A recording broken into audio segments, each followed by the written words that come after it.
12 ka mga tindahan og sumpay sa mga panimay daplin sa daan sa Sitio Ratan, Barangay Tangke, Dakbayan sa Talisay, gipangguba aton sa clearing operation. Ang report ni Femari Dumabo. Kini nang ikaduhang hugna sa gihimong clearing operation sa sidewalk sa Barangay Tangke. Higuba sa mga personnel sa Anti-Vending Task Force ang mga sumpay sa mga balay ug kural nga miali na sa sidewalk. May mga gagmayng tindahan usab nga gipangguba kay mipatong sa sidewalk. Matod ni Edwin Nieves, pangulo sa Anti-Vending Task Force, nga ang mga estruktura nagpatong sa mga kanal o drainage system samtang ang uban nahimutang gyud sa sidewalk. Gihimo kini sa Dakbayan aron sayon ang paglimpyo sa mga kanal ug kalikayan ang masinating pagbaha.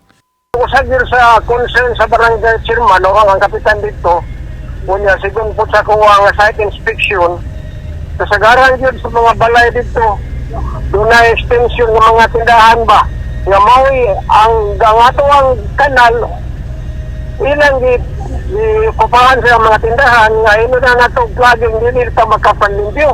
Gawa sa paglikay sa baha, gitumong usab ang clearing operation sa paghawan sa sidewalk aron mas hamugaway ang pag-agi sa mga tao inay sa kadalanan nga mosangpot sa paghuot na hinuon sa trapiko.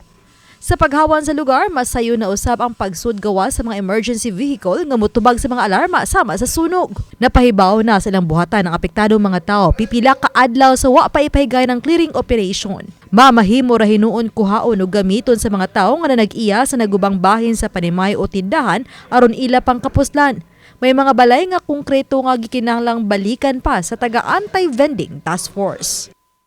Ang gagapo ng mga debris nga mong ipanguha dito sa kabalayan, huwag din na mapulaw sa dampla kaya doon na area nga di masunod kay kung yun, naganan lang kung legal notices nila kay konkreto ang ilang balayan mo, nananag sa daan. Uban ni Clans Gabutin, Femari Dumabok. Balitang Bisdak.